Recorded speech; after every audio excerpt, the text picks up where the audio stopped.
Decide not to use it. Curry, way downtown. Bang! Bang! Oh, what a shot from Curry! 81-point game. What can I say? Anything's possible. Anything's possible! Wow. Bonjour à toutes et à tous, bienvenue dans le Starting 5. Au menu aujourd'hui, les Portland Trail Blazers. Et pour faire cet épisode, je serai accompagné de mes chroniqueurs Jordan et Florian. Comment allez-vous les amis? Salut, ça va? Ça va. Donc, comme je viens de vous le dire, nous allons discuter 100% Blazers pour le plus grand bonheur de Florian. Aujourd'hui, sans plus tarder, je vais tout de suite poser le décor de cette équipe. Durant l'été 2015, Portland va perdre 4 de ses joueurs majeurs en les personnes de Wes Matthews, Robin Lopez, Nico Batum et Marcus Aldridge. Donc, la saison qui arrivait plutôt promettait d'être compliquée pour les Blazers. Donc, après la signature de ce nouveau contrat de 120 millions de dollars sur 6 ans, au fur et à mesure de la saison, les nouvelles recrues vont surprendre les personnes de Mo Harkless, Mason Plumlee, Jared Anderson, Aminou et McCollum et Crabbe vont chacun, à leur niveau bien sûr, éclore. Damian Lillard, lui, en patron, formera même petit à petit un duo avec CJ McCollum, 6e meilleure équipe au nombre de points par match, avec un Lillard meilleur scoreur et passeur. Portland terminera la saison avec un bilan de 44 victoires pour 38 défaites. Selon vous, messieurs, qu'est-ce qui a pu faire la différence collectivement cette saison, alors que tout le monde les attendait dans les fonds de la conférence Ouest aux côtés des Lakers? Déjà, l'entente entre les joueurs, ça a été un premier élément. Neil Olshey, le general manager, ce qu'il a toujours voulu, c'est avoir des joueurs qui avaient à peu près le même âge dans l'équipe pour créer plus facilement une alchimie et une entente au sein de l'équipe. C'est pour ça qu'il a recruté très jeune et très intelligemment pour pas cher. Mo Harkless qui vient contre un second tour de draft et Mason Plumlee qui vient contre Steve Blake et un second tour de draft aussi. Un premier tour de draft, pardon, c'est Randa Hollis Jefferson. Déjà, le recrutement, ça a été la première clé. Ensuite, ce qui a été la clé collectivement, c'est surtout Damian Lillard, tant au niveau de l'organisation sur le parquet, mais aussi en dehors, vu qu'on arrivait sur un groupe de joueurs qui était nouveau. Il a amené tout le monde en voyage à San Diego. Pour que les joueurs apprennent à se connaître, vivent vraiment ensemble avant la saison. Et les joueurs étaient très satisfaits de ce voyage et ils en sont revenus en étant sereins. Et d'ailleurs, c'était les premiers à annoncer avant que la saison commence qu'ils seraient des candidats sérieux pour les playoffs. Ce à quoi tout le monde rigolait un peu, quoi. Donc je pense que c'est cette multitude d'éléments, en plus, avec un coach comme Terry Stotts, qui est très humaine et très appréciée, tous ces facteurs-là ont fait que ça a marché. Ouais, Flo a dit beaucoup de choses et il a tout à fait raison. Parce que moi, ce que j'ai bien aimé chez Portland cette année, c'est du moins Terry Stotts a réussi à renouveler un peu cette équipe. Faut savoir que quand tu as 4 éléments majeurs qui partent d'un coup comme ça, c'est très très très difficile pour reconstruire quelque chose et encore plus pour atteindre les playoffs immédiatement. Donc moi j'ai bien aimé ça comme il a dit. Flo, c'est vrai que l'élément crucial c'était Lillard. Il a été vraiment en patron du début jusqu'à la fin. Tout le monde avait des doutes sur lui. J'avais des doutes sur lui, des doutes qui se sont effacés au fil de la saison. Et après le deuxième élément crucial, c'est l'explosion de CJ. Voilà, je pense que avec tout ça, ça a créé ce dynamisme, ce collectif qui fait que Portland a fait une saison exceptionnelle. Au début de la saison, on avait quelques craintes, notamment, alors pas tellement concernant Lillard, mais plus ce qu'on avait peur, c'est qu'il monopolise le ballon, qu'il veuille trop en faire, alors que pas du tout. C'est parce qu'il faut se rappeler que l'année précédente, McCollum, quand il rentrait sur le terrain, il avait très peu de temps de jeu et il faisait un peu n'importe quoi. Il était très individuel, il forçait ses shoots. Donc McCollum a à la fois réussi à franchir un palier sur le terrain, mais aussi dans le développement de son jeu. Avant, les bonnes décisions qu'il prenait, tu les comptais sur les doigts d'une main. Cette année, il avait même le relais de Lillard au poste de meneur et ça se passait plutôt bien. Donc l'intelligence du joueur, elle a vraiment été cruciale dans sa progression. Ouais, c'est vrai qu'on a l'impression que dès que les 4 éléments majeurs, c'est-à-dire Nico, Robin et Matthews et Aldridge sont partis, j'ai l'impression qu'il a mûri directement. Il s'est forgé quelque chose. Je pense qu'il il a compris qu'il fallait qu'il soit bon tout de suite. Et voilà, ça montre un peu sa force. Donc moi après voilà, comme il a dit Flo, moi j'avais des doutes sur Lillard. J'étais pas certain qu'il soit capable de gérer du début jusqu'à la fin. Je savais que c'était un excellent joueur avec un énorme potentiel, mais j'étais pas sûr. Moi, en tout cas, moi, il m'a fait taire. J'ai extrêmement apprécié sa saison. Donc voilà, élément crucial de la réussite avec Terry Stotts. Ouais. Après, on a juste oublié de préciser quelque chose, que Lillard était pas mal bouché par Aldridge. C'est-à-dire que c'était quasiment l'équipe d'Aldridge. Et Aldridge laissait pas trop Lillard s'exprimer en tant que leader dans le vestiaire parce que il considérait que c'était sa place même s'il faisait pas le boulot de leader. Et je pense que vraiment le départ d'Aldridge ça a été un élément très important dans la construction de l'équipe et dans la construction de Lillard. Alors je vais pas dire que j'étais heureux du départ d'Aldridge, mais j'étais le premier à dire que le départ d'Aldridge serait à la fois bon pour lui parce qu'il verrait autre chose, mais aussi bon pour Portland parce qu'on pourrait enfin commencer à en construire quelque chose.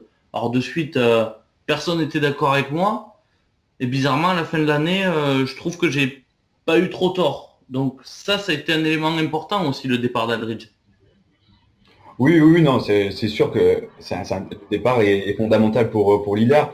Après, quand tu as un talent offensif comme Lamarcus, c'est normal qu'il monopolise autant le ballon. Après, c'est sûr que le talent de Lillard est certain et il aurait pu être plus actif. Mais bon, après, c'est comme ça. C'est clair que tant mieux, il est parti. On a vu ce que Lillard était capable. Voilà. Maintenant, à lui de confirmer sur la longueur maintenant. Oui, je m'en fais pas trop pour ça. Justement, ça va me permettre de rebondir. Vous avez bien parlé du collectif, notamment de Lillard. Lillard, justement, a été auteur de sa meilleure saison en carrière. Encore une fois, malheureusement, oublié du All-Star Game ou autre récompense individuelle. On a actuellement du mal à voir ses limites. Jusqu'où pourrait-il encore aller individuellement et collectivement parlant? C'est une excellente question, à laquelle malheureusement j'ai pas la réponse. Et je pense pas qu'il ait la carrure d'un MVP un jour. D'être mentionné, oui, d'être dans le top 5, oui, mais un prétendant sérieux, je pense pas. Pour moi, c'est pas un joueur qui est encore totalement formé. C'est pas un joueur qui est rentré dans son prime. Cette année, il est encore en contrat rookie. Donc c'est énorme ce qu'il accomplit déjà pour quelqu'un que ça fait à peine 4 ans qu'il est dans la ligue. Pour moi, il n'est pas encore dans son prime, il n'est pas encore à son meilleur niveau. C'est pas un joueur qui est totalement abouti. On l'a encore vu cette année. Il commençait à développer un jeu plus à l'intérieur, en percussion. Il commençait à aller aussi plus aider au rebond défensif. Il est encore en train d'être façonné, donc il a encore beaucoup de potentiel à exploiter. Maintenant, quelles sont ses limites? Je suis heureux de dire que j'en ai aucune idée. Ouais, il a encore une marge de progression. De toute façon, on sait que pour être dans son prime, il faut attendre encore quelques années dans la ligue. C'est très rare quand on y arrive tout de suite, ou alors faut être un génie du basket. Mais c'est vrai. Moi, ce que j'aime bien chez Lillard cette saison, c'est que il a su en même temps partager la gonfle et la garder quand il fallait au bon moment. C'est-à-dire, il n'en a pas trop fait. Il faisait des passes au bon moment en faisant confiance à ses coéquipiers, ce qui a non seulement créé une alchimie, mais en plus l'a fait progresser en tant que patron. Donc bah, moi c'est ce que j'ai bien aimé. Après je suis d'accord, dans son prime, pas encore tout de suite. Il a encore des choses à apprendre et c'est encore très bien de savoir ça. Après clairement sur ce que tu dis, tu as raison, il savait partager la balle, même en fin de match, dans les moments très chauds. Au Moda Center, Portland perd de 2 points, il reste une vingtaine de secondes à jouer. C'est pas Lillard qui a la balle, il la laisse à McCollum. Contre Philadelphie, même qu'à la fin c'est très serré. Et oui, c'était serré contre Philadelphie, qu'est-ce que je peux vous dire de plus? Et c'est quand même McCollum qui a la balle à la fin. Donc il a su partager. Lillard qui est connu pour son côté clutch parce qu'il a quand même eu plusieurs shoots, ça n'empêche pas de partager la balle. Après parfois quand même il voulait trop en faire parce on a un match qui va en prolongation contre Dallas. Parce qu'à égalité, à 2 secondes de la fin, il veut prendre un shoot à 9 mètres, quoi. T'as envie de lui dire, bon, pourquoi tu fais ça? C'est pas super logique. Mais ça fait partie du joueur. S'il le met, tu dis que c'est un génie. Ben, quand il le met pas, tu reconnais que ça aurait pu rentrer. Mais cet aspect de partage de ballon a été très important.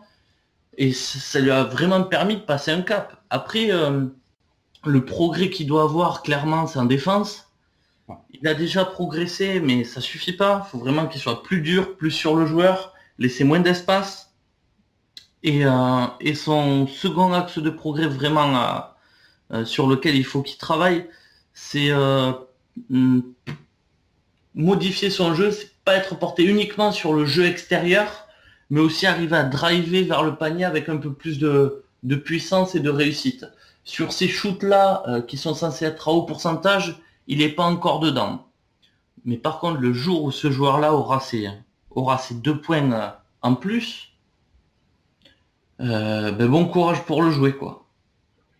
Ouais, complètement. Voilà. De toute façon, pour être un leader, il y a une étape cruciale, c'est-à-dire c'est faire confiance à ses joueurs. Voilà, partager au bon moment, comme il a dit Flo, à donner à CJ quand c'était très chaud, très serré. Voilà, ça fait partie d'une étape d'un leader. C'est le fait de dire qu'il est en train de se façonner et qu'il a encore de la marge. Mais voilà, ça fait partie des étapes pour être un leader. Et là, il a passé l'étape haut la main. Donc voilà. Après, c'est clair qu'en défense, il y a du progrès à faire.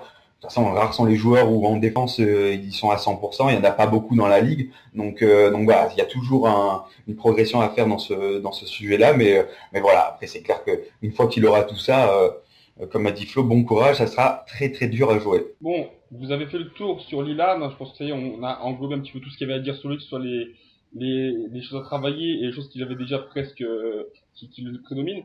Donc ensuite, je vais maintenant aborder le second membre de cette paire en or, je veux dire, CJ McCollum. Donc, il a triplé littéralement sa moyenne au scoring. Il est passé de 6,8 points de moyenne à 20,8 points de moyenne. Il a été élu MIP. Il s'est sûrement donné un avenir dans la ligue. Mais dans quel domaine va-t-il vraiment devoir progresser pour épauler au mieux Damian Lillard la saison prochaine? À la défense, il y a même pas de sujet. La défense. Le drive offensivement, c'est un génie. Il est très bon. Il est d'une adresse extrême, que ce soit à mi-distance, à 3 points. C'est le meilleur shooter à mi-distance de la ligue. Devant Carmelo, Chris Paul, des joueurs reconnus pour savoir faire ça. Mais en termes de pourcentage, CJ a été le meilleur. Donc ça, il sait faire offensivement, driver vers le panier, l'extérieur, l'intérieur. Il sait tout faire. Mais la défense, clairement, autant Lillard a montré beaucoup de progrès dans ce domaine-là, CJ, ça reste très plat. Il se fait balader par Redick. Redick, la seule chose qu'il sait faire, c'est sortir d'écran, shoot à 3 points. C'est ça. Il y a pas à chercher plus loin. Faut vraiment qu'il progresse sur ça, parce que derrière, il y a trop d'enjeux. Il y a trop d'enjeux. Déjà que tu as un meneur qui a pas une qualité défensive exceptionnelle, si en plus tu te mets à avoir un poste 2 qui est un peu juste en défense, contre des grosses écuries, tu vas prendre l'eau. Ouais, c'est vrai. Là où je rejoins Flo, ce que j'aime bien de fait de ses pourcentages, c'est sa sélection de tirs. Voilà, je trouve que c'est un des meilleurs joueurs qui prend les bons tirs au bon moment, quand il faut. Donc ça, c'est très très très important dans un duo. Et le problème d'un joueur très très offensif comme McCollum, c'est toujours la défense. Voilà, quand tu te donnes autant à fond offensivement, il y a toujours un problème de défense et c'est là où les joueurs offensifs doivent travailler. C'est très très important la défense. Donc voilà, il y a une progression à faire en défense. Elle est énorme, c'est clair. Mais voilà, il faut vraiment qu'il axe son travail sur sa défense. Mais voilà, j'ai envie de dire, c'est à peu près normal. Quand un joueur aussi offensif, il y a toujours des manquements défensifs comme ça. Donc voilà. Après, l'avenir dans la ligue, de toute façon, il l'a. Son shoot, son jeu, il est quand même basé sur l'adresse à McCollum, et tu deviens pas maladroit du jour au lendemain. Hein. Donc, il y a peu de risques qu'il soit en chute libre l'année prochaine. Ce que tu dis est vrai, mais il y a un besoin de confirmer quand même, non seulement de par son contrat, mais aussi de par sa progression. Il faut de toute façon qu'il confirme. On ne sait jamais, il peut ne pas confirmer de toute façon, ça on ne sait pas. Mais moi aussi j'ai du mal à croire qu'il va pas continuer sur ce qu'il a fait la saison dernière. Mais il y a un besoin de confirmation de sûr. Je suis qu'à moitié d'accord. Quelqu'un qui va jouer sur son physique comme Derrick Rose, lui, il a vraiment un besoin de confirmation. Parce qu'un pépin de santé, ça peut l'ennuyer, parce que voilà, c'est son physique, et le physique, c'est son jeu. Derrick Rose, s'il peut pas pénétrer vers le panier, et s'il peut pas jumper, c'est un joueur moyen. Par contre, un mec comme CJ, qui a son shoot, qui a une adresse aussi régulière, qui a une qualité de dribble, c'est pas des choses que tu peux perdre. Contrairement au physique où petit à petit, avec le temps, ton physique diminue. Il y a très peu de risques qui ne confirment pas. Donc moi, sur ça, je suis absolument pas inquiet. Non, c'est vrai, tu as raison. Après, tu sais, il y a quand même des facteurs qui fait que il a un gros contrat, donc il y a une certaine pression. Il a fait une grosse saison, donc il y a encore une pression derrière pour dire que bah ouais, il faut qu'il continue dans cette longueur-là. Il faut pas qu'il baisse de niveau. Donc il y a toujours des facteurs qui font que eh ben il peut y avoir une non-confirmation, une baisse de niveau qui fait que bah ça peut être tangible pour la franchise. Il faut faire attention. Après, moi, je suis comme toi, j'y crois très peu. J'ai confiance en CG. Et donc voilà, mais il y a toujours des risques de toute façon. Donc, si vous avez rien à rajouter sur CJ McCollum, on va pouvoir passer à la phase suivante. Donc, fin de cette saison, le travail de Terry Stotts est à souligner, voire même à surligner. Transformer un effectif décimé en équipe huilée n'a visiblement, malheureusement pour lui, pas été suffisant pour prendre le titre de coach de l'année à Steve Kerr. On vous rappelle, un 380 points pour Kerr contre 335 pour Stotts. Un vrai vol ou une décision compréhensible? Je laisse la parole à Flo. J'ai envie de te dire que c'est un vol. Pourquoi? À la limite, si tu avais mis un co-coach de l'année, Luke Walton, Steve Kerr, dans l'absolu, vu le bilan, l'histoire, etc., ça me dérange pas. On va juste rappeler une chose, Steve Kerr a un moins bon bilan que Luke Walton. C'est ça, c'est vrai. Pourquoi avoir choisi Steve Kerr du coup? Parce que c'était le coach en place? Ça a quel sens? Pour moi, ça n'a aucun. On récompense un coach sur 35 matchs à peu près, alors que la saison en fait 82. Juste pour ça. Alors voilà, soit tu fais un co-coach de l'année avec Luke Walton et Steve Kerr, dans ce cas-là, c'est complètement compréhensible. Ou alors, tu y vas et tu dis, ben tant pis, les deux coachs se sont alternés. On peut pas en choisir un parce que c'est injuste et on n'a pas envie de le donner à deux. Dans ce cas-là, on le donne à Terry Stotts. C'est plus ça la vision des choses. Ouais. Bah, je rejoins Flo. Je dirais pas que c'était un vol, mais je rejoins Flo. C'est vrai que la décision de donner de coach de l'année à Steve Kerr, il fallait forcément, pour que ça soit logique, un co-coach. C'était obligatoire. Et tu peux pas donner le titre de l'année à un coach qui n'a fait qu'une demi-saison. C'est vrai que dans ce sens-là, c'est pas possible et c'est pas logique au vu du titre. Après, c'est vrai que voilà, on l'a donné à Steve Kerr parce que c'était le coach principal des Warriors. Il est vrai que Terry Stotts le méritait amplement aussi. Il n'y a pas de doute là-dessus de toute façon. Donc voilà, je vais pas utiliser le mot vol parce que je trouve que c'est un peu trop gros pour ma part. Mais c'est vrai que c'est pas juste. C'est pas juste que ça soit que Steve Kerr. Pour que ça soit logique dans son entièreté de la chose, il fallait qu'il y ait un co-coach. Mais voilà, après Terry Stotts le méritait tout autant. C'est pas grave s'il n'a pas eu. Il y aura forcément un moment où il aura. C'est un coach qui est très très très bon, donc il peut l'avoir. C'est pas si grave, on va dire. Ouais, puis je pense, je pense qu'il en a rien à foutre. Lui-même, ce Terry Stotts. Je pense qu'il en a rien à cirer de pas l'avoir eu. C'est pas un mec qui a un gros ego ou quoi que ce soit. Je pense que ça, il s'en fout.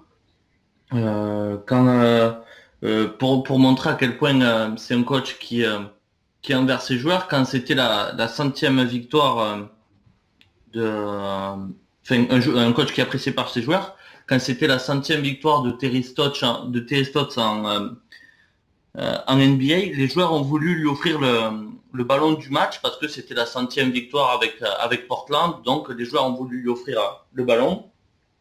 Et Terry Stotts a tout simplement refusé le ballon en disant que c'était pas lui qui avait gagné les matchs, mais c'était les joueurs. Et il leur a rendu le ballon. Juste ça prouve que c'est un mec de grande classe, puis qui a pas un ego. Donc lui, je pense qu'il s'en fout. Après voilà, sur le principe, il aurait mérité au moins autant que Steve Kerr. Bah, j'ai pas plus à dire. Je rejoins Flo complètement. Voilà, c'est clair que de toute façon, c'est pas si grave. J'en suis sûr, en tout cas presque sûr que il est capable d'avoir un titre de coach de l'année. Donc je m'en fais pas pour lui. C'est vrai qu'il aurait mérité.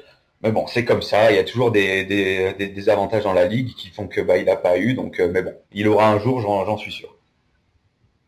Donc voilà, on va pouvoir mettre un terme à la saison régulière des Blazers et passer tout de suite à la saison aux playoffs, pardon.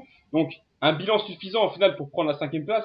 et aller en playoff face à une équipe des Clippers qui va mener 2-0 et sera vite décimée. Les Blazers sortiront vainqueurs de cette série et, mine de rien, ensuite donneront du fil à retordre aux Warriors durant le second tour avant de s'incliner avec les honneurs. Donc, messieurs, je voulais vous demander, la saison prochaine sera celle de la confirmation pour Portland. Quels sont les domaines qui seront à améliorer pour véritablement passer un cap? Celles qui n'ont pas été suffisants, bon, c'était les Warriors en face, donc il n'y a pas vraiment de honte à avoir perdu, mais quelles armes seront beaucoup plus importantes pour pouvoir aller plus loin en playoff? Alors déjà, ce qu'il faut rappeler, c'est que la série contre les Warriors a été très disputée, Oui, bien sûr. que c'est juste l'expérience des Warriors qui a fait la différence. Parce qu'il y a 3-1 pour les Warriors, mais quand tu regardes les 4 matchs, il doit y avoir 3-1 pour Portland. Il n'y a même pas de débat de là-dessus. Après, c'est la gestion en fin de match qui n'a pas été bonne, l'expérience des Warriors qui a joué en leur faveur, ce qui a fait qu'ils ont pu prendre 2 matchs. Mais si au bout de 4 matchs, tu as 3-1 pour Portland, il n'y a absolument pas de quoi contester. Donc voilà déjà ce qu'il faut améliorer. La gestion en fin de match. Les playoffs, ça se joue pas comme les matchs de saison régulière. Apprendre à mieux gérer le tempo, mieux gérer le temps. Ça va être la première chose importante à avoir. Et surtout, au niveau, là, pour parler vraiment terrain, il faut quelqu'un à l'intérieur qui soit capable de marquer des points. Cette année, c'est ce qu'il a vraiment manqué. Mason Plumlee, ça doit être un très bon joueur près du panier. C'est pas quelqu'un de non plus super efficace. Mo Harkless, c'est pareil. Noah Vonleh, n'en parlons pas. Voilà, il manque vraiment quelqu'un qui, au poste 4-5, va vraiment rentrer ses paniers à haut pourcentage. Cette année, ce qui est prévu, c'est que Aminou joue poste 4. Je suis pas sûr que ça nous fasse vraiment une grosse différence sur ce point-là, mais c'est vraiment ce qu'il aurait fallu, et je trouve que c'est le coach qui a un peu été raté lors de la free agency. Ouais, c'est vrai que dans cette équipe elle est extrêmement jeune. Portland est une équipe très très jeune, donc c'est un manque d'expérience, un manque d'un vétéran qui peut canaliser, apporter son expérience. C'est là où je rejoins Flo, c'est quand il a dit que voilà, les Warriors ont gagné par expérience. C'est vrai. Voilà, c'est quand t'es une équipe très jeune, tu manques d'expérience en playoff, donc tu ne connais pas encore toutes les clés pour pouvoir gagner une série comme ça. Donc voilà, donc c'est vrai que il faut un vétéran qu'il n'y a pas encore pour l'instant à Portland pour apporter cette expérience, et il va falloir parce que je pense que Portland peut encore prendre quelqu'un. Donc je pense qu'il faudrait axer je trouve plus le mot, ce joueur sur un joueur d'expérience. Il en faut un obligatoirement pour pouvoir passer un palier. Tu vas le payer avec des cacahuètes cette année alors? Ah bah ouais, c'est sûr, mais bon, c'est le manquement de Portland pour moi en off-season en tout cas. Non, mais ça l'est clairement. Mais tu le paies avec quel argent? Je ne sais pas. Il y a pas. T'as la réponse. T'as plus d'argent. Ouais, ouais. Voilà. Donc le seul moyen qu'il y a, c'est de monter un trade. Ouais. T'as bien capitalisé cette off-season sur des joueurs qui ont... Mo Harkless, il a un contrat à 10 millions par an. C'est ridicule au vu des contrats qui ont été signés sur 4 ans. Meyers Leonard, il a un contrat à 10 millions par an. C'est ridicule par rapport aux contrats qui ont été signés. Là, tu as vraiment 2 joueurs sur un marché qui ont des contrats en or. Donc, c'est 2 joueurs qui ont une vraie valeur marchande. C'est le plus intéressant parce qu'après... ce qu'on a vu aussi lors de la fin de la saison, c'est qu'on s'est heurté à un souci. Les joueurs, quand ils sont à Portland, ils sont bien, ils veulent y rester. On l'a vu avec Crabbe, on l'a vu avec CJ, on l'a vu avec Harkless qui a refusé plusieurs offres parce qu'il voulait rester à Portland. Donc quand ils y sont bien, ils veulent pas y venir, les autres. C'est ça. Et ça fait plusieurs années que c'est comme ça. Donc comment tu fais dans un cas comme ça? Ben, tu es obligé de faire... comme Neil Olshey avait fait aux Clippers, tu accumules les assets, tu accumules, et tu attends le bon moment pour prendre une superstar, comme il avait fait avec Chris Paul quand il avait envoyé de la Nouvelle-Orléans aux Clippers. Pour moi, c'est le même plan qu'est en train de tisser Neil Olshey. Ouais, c'est possible, ouais, sinon via un trade, ouais. Après, il me semble que là, ils sont au bord de la Luxury Tax. Ils la payent pas cette année, la Luxury Tax, normalement. Et l'année prochaine non plus. Et l'année prochaine non plus, d'accord. Il n'y a pas une sorte de room exception où ils peuvent monter, faire venir un vétéran pour pas très cher? Bah, dans tous les cas, les contrats, les contrats minimum rentrent pas dans le salary cap. Ah, d'accord, ok. Tu peux faire venir quelqu'un au vétéran, au minimum vétéran. Tu peux ajouter des contrats minimum vétérans, mais tu vas vraiment avoir un vétéran qui va vouloir venir s'emmerder? Non, je pense pas, parce que comme tu as dit, Portland ne donne pas envie d'y aller. C'est non pas une critique, mais c'est comme ça depuis plusieurs années. C'est un constat. Donc, c'est vrai qu'un joueur d'expérience, je ne pense pas qu'il va venir au minimum vétéran à Portland. Donc c'est vrai qu'il y a un souci. Il y a un souci, il est là en tout cas. Oui, il est clairement là. Mais après, pour moi, les contrats de Meyers Leonard et de Markless ont cette vocation-là. Ça va être des joueurs qui vont potentiellement partir. Parce qu'après, ce qu'on pensait pas mal, c'est que Blake Griffin allait être courtisé l'année prochaine. Alors peut-être, mais dans ce cas-là, il faudra payer la Luxury Tax. Parce que pour l'historique, Neil Olshey, actuellement GM de Portland, c'est lui qui a fait venir Blake Griffin aux Clippers lors de la draft.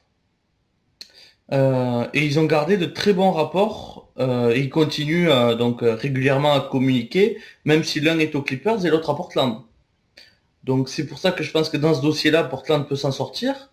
Paul Allen, je pense qu'il aura aucun souci à payer la Luxury Tax. Il a bien dit cette année que payer la Luxury Tax pour garder les joueurs, ça lui faisait pas peur. Donc que grosso modo les équipes pouvaient très bien proposer des sommes pour les joueurs agents libres restreints.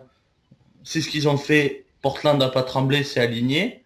Voilà, on sait où on en est, on sait où le propriétaire est prêt à aller. Donc niveau de Luxury Tax, je m'en fais pas. Mais après, c'est la Luxury Tax, tu l'as 2 années de suite, Ouais, ça fait cher, ça fait beaucoup. ça devient très très cher. C'est vrai. Donc voilà, il y a vraiment quelque chose à voir, quelque chose à faire. Je pense que ce qui va se passer, le front office va voir cette année comment ça se passe. Tout simplement, quel joueur s'adapte, quel joueur est bon, quel joueur progresse, où on en est au niveau du classement. Et c'est uniquement à ce moment-là que les décisions seront prises. Si on voit qu'on est un peu en deçà de ce qui était espéré, ben, il y a moyen qu'il y en ait 2-3 qui paient les frais et que par contre ils fassent venir un gros joueur. Si on s'en sort très bien, eh ben, on va rester comme ça toute l'année. C'est prévu, capitaliser sur les joueurs et voir à la fin de la saison. Ouais, c'est vrai. Bon, messieurs, vous avez un petit peu fait le tour de cette saison pour les Blazers. On va pouvoir passer un petit peu au moment off-season. Donc, pour se renforcer durant l'été, les Blazers signeront par exemple l'ex-pivot des Warriors, Cassius Ezeli, le brillant 6e homme des Celtics, Evan Turner, ou Shabazz Napier, et en draftant Jack Layman. Donc, que peut-on attendre de cette équipe la saison prochaine? Beaucoup de choses comme pas grand-chose. Il y a beaucoup d'espérance autour de l'équipe. Je crois que donner autour de 48 victoires la saison prochaine, donc un peu mieux que cette année. Festus Ezeli, c'est une excellente signature parce que pas cher du tout. 8 millions la première année avec une deuxième année en option équipe. Donc Portland pourra le conserver. On sait qu'il est fragile au niveau des genoux, donc c'est pour ça qu'avoir la seconde année en option, c'est une très bonne sécurité. Voilà par exemple un joueur qui voulait venir à Portland, lui il avait dit. D'ailleurs quand il a rencontré le front office, la première chose qu'il a dit aux journalistes, c'est qu'il avait pris qu'un billet aller parce qu'il voulait pas repartir. Donc dans tous les cas, il trouverait une solution pour un contrat. Jack Layman, on l'a vu un peu se débrouiller en Summer League. C'est un joueur qui est génial, qui est très intelligent défensivement, offensivement, très adroit. Donc s'il a quelques minutes, il en fera bon usage. Ça, j'en doute pas. Et pour parler de la plus grosse signature, du coup, Evan Turner, je pense que c'est un très bon choix et un prix pas si cher que ça. Je préfère un Turner à 70 millions qu'un Parsons à 94, parce que c'était les deux qui tenaient la corde. C'est un très bon défenseur, meilleur défenseur de la saison sur le pick and roll, avec plus de 250 actions défensives jouées. C'est celui qui encaisse le moins de points par possession. Offensivement, il est très bon près du cercle. Je connaissais pas trop le joueur, du coup j'ai regardé une vingtaine de matchs de Boston de la saison dernière pour me faire un avis. C'est un joueur qui est très bon près du cercle. Après, shoot à 3 points légèrement affreux, voire même très affreux. Par contre, c'est un joueur qui est clutch. Les ballons chauds, lui aussi, il peut les avoir et il les met. Ça, il n'y a aucun problème. Je pense que c'est une très bonne pioche. Le seul truc sur lequel j'ai un peu plus de doute, c'est que tu as t'as Lillard à 24 millions, tu auras CJ à 20 millions, tu auras Crabbe à 18 millions et Turner à 18 millions. En sachant que ces 4 joueurs occupent que 3 postes. La question, ce sera comment tu vas faire. Parce que tu peux pas avoir un remplaçant à 18 millions, c'est pas viable. Ouais, dans le niveau salaire, c'est clair qu'il y a un problème. En tout cas, le gros plus de l'off-season de Portland, c'est Evan Turner. Flo l'a dit, c'est la polyvalence parfaite pour Portland. Je pense que d'ailleurs, ça comble un peu le trou de Batum qui est parti. Il est bon défenseur, il est bon en attaque, il est capable de jouer vers le panier. Il est capable d'avoir ses propres shoots. Donc voilà, c'est un élément crucial dans le season de Portland. Moi, Allen Crabbe, j'ai beaucoup de mal. Alors 18 millions pour moi. Alors je sais qu'ils n'ont pas été des Portland. Hein. Il y a les Nets qui avaient fait une offre et c'est comme ça. Quand t'es une franchise qui donne pas envie de venir, bah voilà, tu mets des gros contrats pour garder tes joueurs. C'est comme ça. Mais à 18 millions Allen Crabbe, moi j'ai un énorme problème. Ça me révulse presque de voir autant d'argent pour un joueur comme ça. Léonard aussi, j'ai du mal aussi parce que Flo va me contredire ou non. C'est combien de matchs il a fait en 4 ans? Je crois qu'il a fait plus d'une centaine de matchs à peine en 4 ans. Non, il a fait plus que ça. Il y a que vraiment cette saison où il a été bien blessé, où il a loupé une cinquantaine de matchs. Après, je crois que c'est plus de 2 saisons et demie complètes. Hein. Je regarderai, mais je crois qu'en 4 ans, c'est, je sais pas, 110 matchs ratés ou un peu moins, je sais pas du tout, je crois. Mais faudrait que je regarde. Mais c'est vrai que physiquement, ce joueur, moi, il me fait peur. Voilà, il peut avoir des blessures à tout moment, donc il me fait très peur. Donc va falloir faire attention à ça aussi. Sinon après, voilà, Marquez, moi c'est aussi une des bonnes pioches de Portland, pas cher, très bon, donc voilà, donc va falloir faire attention à certains contrats, mais sinon le season de Portland est très bonne. Hein. Voyons, cite-moi 8 joueurs meilleurs qu'Allen Crabbe au poste 2. Au poste 2 8 joueurs. Meilleur qu'Allen Crabbe. Ouais. D'accord. Allez, on va taper dans du... Klay Thompson. Ouais, Klay Thompson. Jimmy 2. Alors attends, qu'est-ce qu'on a? D'en avoir plein, c'est juste que je les ai pas là, mais il y en a, à mon avis, il y en a plein quoi. Je les ai pas en tête. JJ Redick, je te dis non. Kawhi Leonard, on le compte 2 ou 3? Bah les deux, hein. De toute façon, il peut faire les deux, Kawhi. On est à 4. J.R. Smith, je te dis non. DeMar DeRozan, je te dis non. J.R. Smith, je te dis oui, du moins en tout cas dans sa défense. Niveau défense, du moins cette saison, J.R. Smith est largement meilleur que Crabbe. Regarde des matchs d'Allen Crabbe défensivement.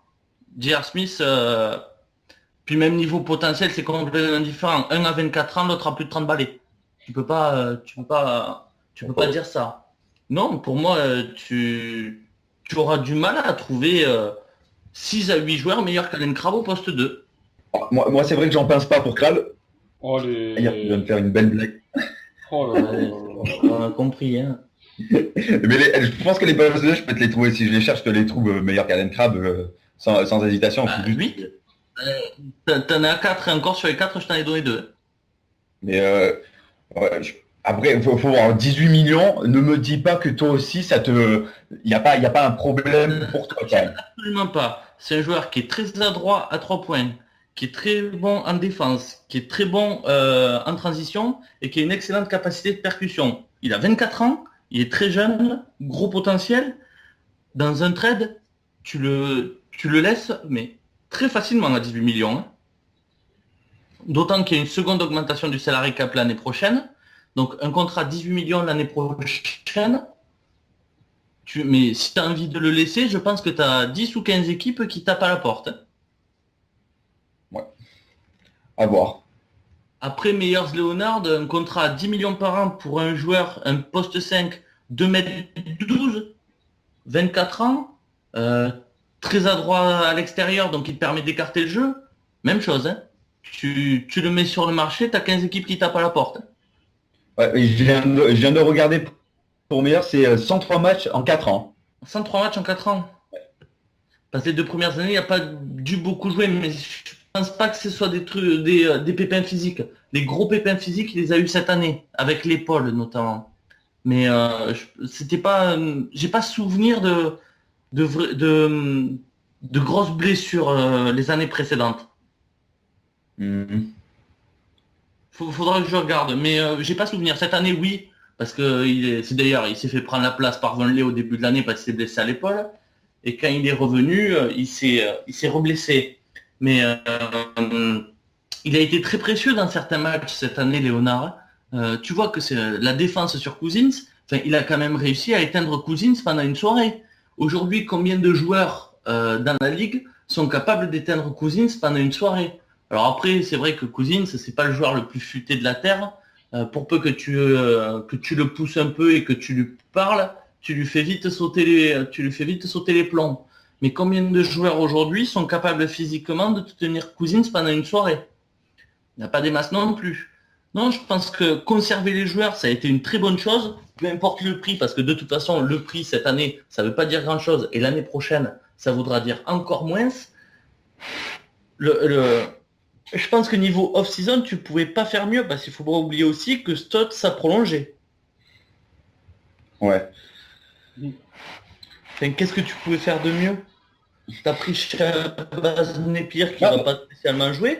T'as pris Jack Lehman en 3e poste 4. Ce mec, c'est vraiment une intelligence de jeu impressionnante. Il a toujours un temps d'avance sur l'attaquant. C'est impressionnant. Un joueur avec autant d'intelligence sur le terrain, c'est vraiment beau à voir, quoi. C'est magnifique quand tu le vois jouer. Tu te dis, ok, ce mec, il comprend bien le basket, il a toujours un temps d'avance sur l'attaquant. Alors après, il est très jeune et il est un peu bébête, parce qu'en Summer League, il faisait des fautes complètement stupides.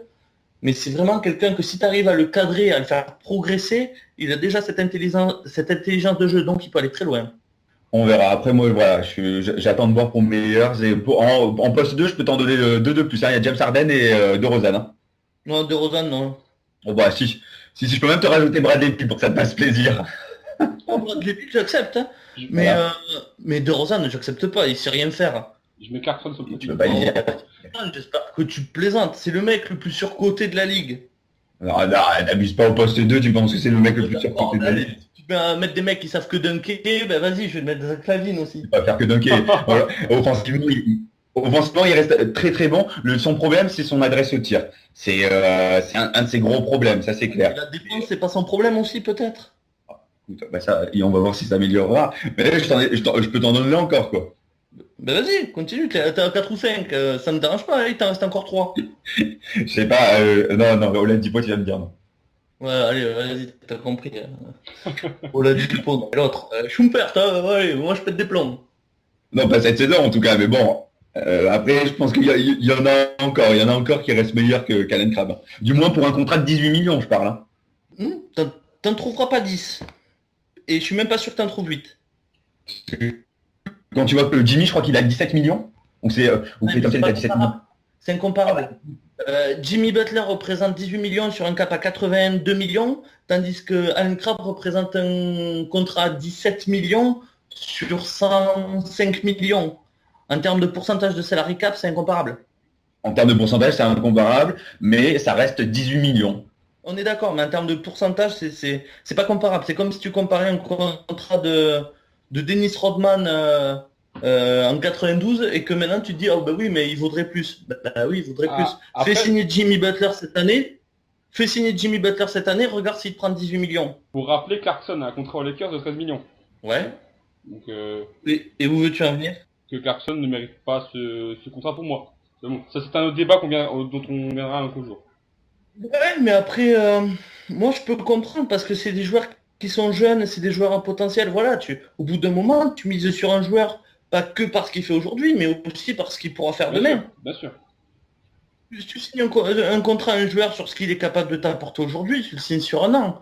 Si tu dis, ok, ce joueur, je mise sur lui de suite, mais pour moi, il a un potentiel, et donc il va encore bien progresser, donc je le signe sur 4 ans, ben, tu as ce contrat sécurisé sur 4 ans. Et si le joueur explose, ben, son contrat à 17 millions, tu le regardes et tu lui dis, ben, 17 millions, c'est que dalle.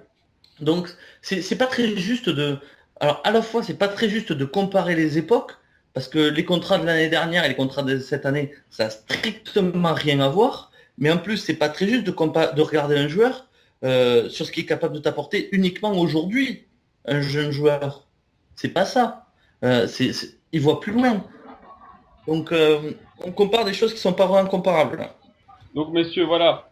Après ce débat effréné et on va pouvoir donc clore tout ça, sauf si quelque chose à rajouter peut-être. Donc... Non, moi ça va. J'attends de voir ce que va apporter Shabazz Napier. Ouais, dans la gestion, il peut être bon. Après, il a du mal à trouver sa place, hein, Shabazz. Hein. Donc, je sais pas, comme tu as dit, s'il va jouer beaucoup déjà. C'est vrai que dans des séquences de gestion, il est très bon, il est bon passeur. Voilà, le fait est que ça rame un peu au niveau de trouver sa place. Donc, moi, j'en attends pas grand-chose non plus. Hein. Alors, jouer beaucoup, je pense pas, mais je sais pas.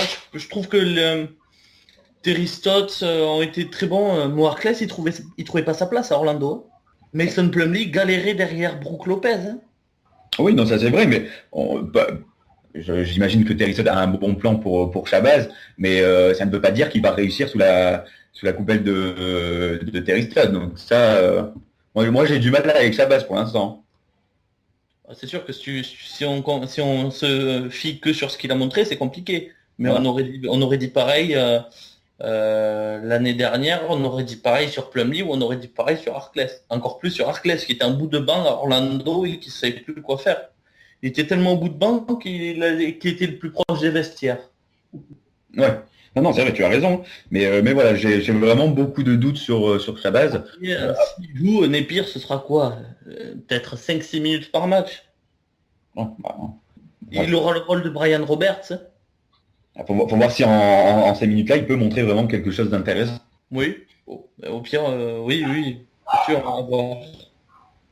Bon, je me permets donc de clôturer ce débat pour tout de suite passer à la dernière partie et aussi votre préféré, le quiz NBA. Donc, petite transition et on se retrouve tout de suite. On se retrouve tout de suite après transition pour le quiz NBA. Messieurs, est-ce que vous êtes prêts? Oui. Très bien, donc je rappelle les règles, on dit son prénom et donne la réponse tout de suite. D'accord? Très bien. Donc, on n'essaye pas de m'avoir comme la semaine dernière. Hein. Allez, on y va. Quel est le meilleur contreur de l'histoire des Portland Trail Blazers, s'il vous plaît, monsieur? Jordan. Commence. Ouais, je commence. Jordan. J'ai rien du tout, genre. Je vais dire Paxson. À toi, Flo. Meilleur contreur des Blazers. C'est pas... Putain. Je pense que je l'ai. C'est remis bientôt, il y a pas longtemps. Aldridge, c'est meilleur rebondeur. Terry Porter. Non. Jordan, à toi. Jordan. Oui. Rachid Wallace. Non. Non. C'est pas. Jordan. Si Flo n'a rien. Sabonis. Non. Jordan, à toi. Drexler. Non. Drexler. Non. Oh, putain. Geoff Petrie. Non plus. Le nombre de courses s'élève à 768. Voilà, ça a peut-être une indication sur la longue. 768. Ouais. Tiens, le C en plus. Michael Thompson. Yes, un point pour Jordan. Un point. Alors là, ça va Flo? PLS ou pas? J'ai même pas entendu. C'était quoi? C'était qui? Michael Thompson. Père de Klay Thompson. Oh, j'aurais jamais trouvé. Non. 1-0 pour Jordan sur terrain inverse. Deuxième question. Normalement, ça vaut 2 points. Hein. Ouais, c'est ça. À part Lillard, quels sont les 3 autres joueurs à avoir inscrit un buzzer beater pour terminer une série playoff? Jordan. Vas-y. Kobe. Non. Pour terminer une série de playoffs. Stojakovic. Non. LeBron. Ouf. Non. Et en plus, il commence à arrêter de dire les noms. Vos prénoms avant. Allez. Larry Bird. Non. Il y en a au moins un que vous pourrez trouver quand même. Jordan. Oui. Ouais, c'était logique. Il n'y a pas Fischer qui en a mis un aussi? Non. Je pense faut- non. Ça reste, pour le second, ça reste dans l'époque Jordan. Robert Horry. Non. N'oubliez pas de me redire vos prénoms avant chaque réponse pour éviter que voilà, l'autre entende et que moi j'entende pas. LeBron James. Non, ça reste l'époque Jordan, j'ai dit. Ça reste 90s. Bon, moi je sèche. C'est chez tous les deux? Ça reste l'époque Jordan. Je sais pas si tu Une série fois. Magic Johnson. Non. Oh alors là. Non là je sèche mais total.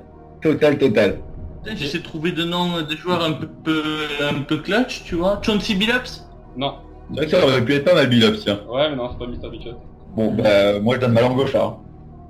On va laisser. Attends, on doit y avoir, on va trouver. Le premier c'était Jordan. Yes. Stockton. Ouais, Stockton. Franchement je sais pas du tout. Stockton. Oh putain, il faut répéter 10 fois. Ah, tu m'entends pas. Moi je sèche, moi j'attends les réponses. Hein. C'était un joueur de quelle équipe?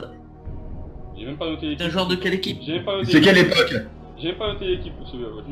Donc je vais faire des recherches. Mais c'est l'époque de maintenant ou pas? Non. Je suis sûr que c'est un joueur des Lakers. Joueur des Rockets, messieurs. Shaquille O'Neal à 3 points. Joueur des Rockets. Joueur des Rockets? Ouais. Oh là là. Alors, attendez, on va faire le... Thompson. Yes.